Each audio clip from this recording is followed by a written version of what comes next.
नमस्कार प्रिय दर्शक बंधुगण मु मिस्टर धनी मो यूट्यूब चैनल तरफ आपण मानक समस्त को स्वागत जनाऊँगी। मु आज डेली लाइफ रे यूज होता 5टी शॉर्ट सेंटेंस कहवाक जाऊँगी। आपण माने ध्यान दे शुणंतु एवं आपण माने मध्य प्रैक्टिस करंतु एवं आपणक डेली लाइफ रे यूज करंतु।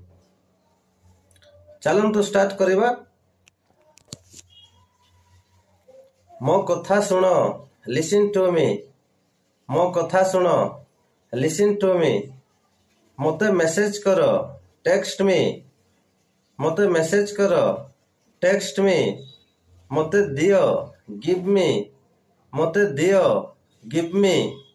मते जଣା नहीं, आई डोंट नो। मते जଣା नहीं, आई डोंट नो। कांदो नहीं, डोंट क्राई। एहीपरि भावरे आपण माने डेली 5टी सेंटेंस प्रैक्टिस करंतु एवं आपणक डेली लाइफ रे यूज करंतु। आजि पई वीडियोटी एतिकी रहिली। बाय। नेक्स्ट वीडियो रे देखाबे।